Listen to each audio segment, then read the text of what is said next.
Is Crossfire Legion dead? Well, the multiplayer kinda is. What about the single player? Very much still alive and going on. Then why aren't people playing it? Let's dive in. Crossfire Legion was developed by Blackbird Interactive and published by Smilegate Entertainment back in 2022. It is a sci-fi real-time strategy and is very similar to StarCraft 2.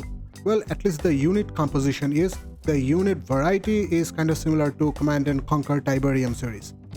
Well, going through some of the reviews, what I understood that it was an overall miscommunication between the devs and the players.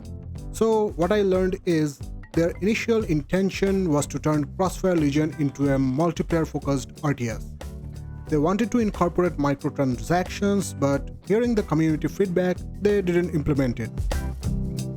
To their credit, it was a great response to the player feedback. But if that's the case, then what went wrong? I'll try to simplify what I understood.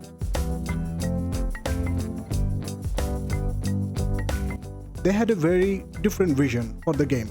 Wanted it to be the next big esport RTS or something along that line.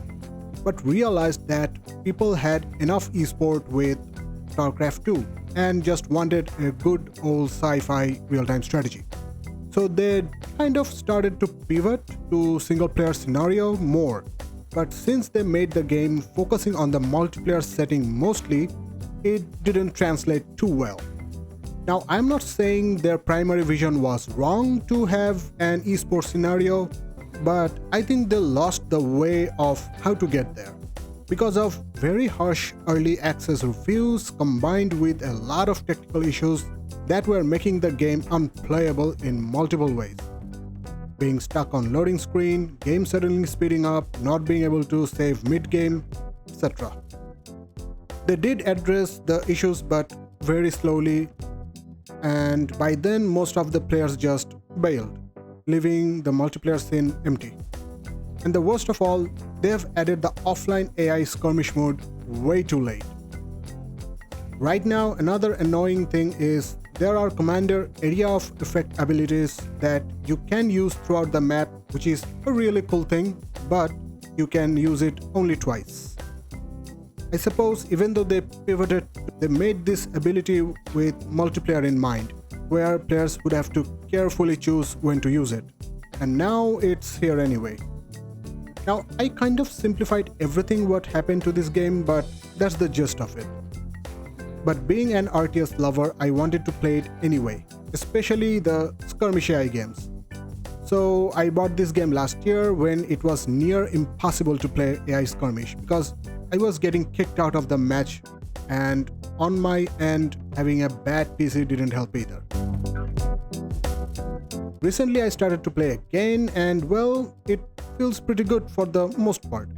It seems they have addressed a lot of technical issues in their latest patch, but I guess it's too late to bring back the lost players.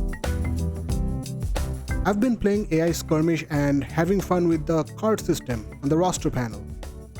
It's fun, this loadout management mechanism, recruiting different units in your roster and try out in the skirmish match. It's kind of new in a sci-fi RTS game. I think it's unique to this game. Although I do have a complaint about random stutters and lags, I don't know if it will be addressed in the near future. I can tell the game had potential, but the dev team lost hope way too early, and I think people were also a bit too harsh during the early access reviews.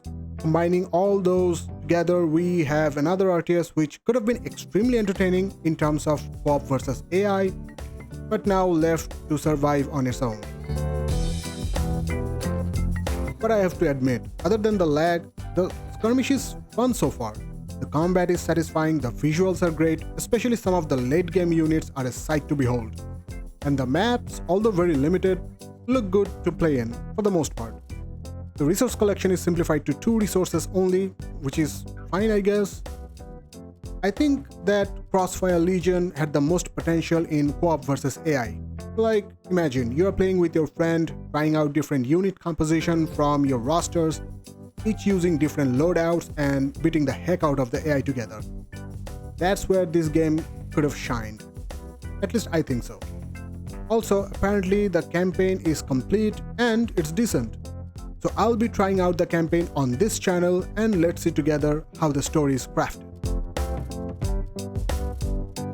In the end, if you are wondering if you should buy Crossfire Legion, I will recommend positively, but wait for a sale.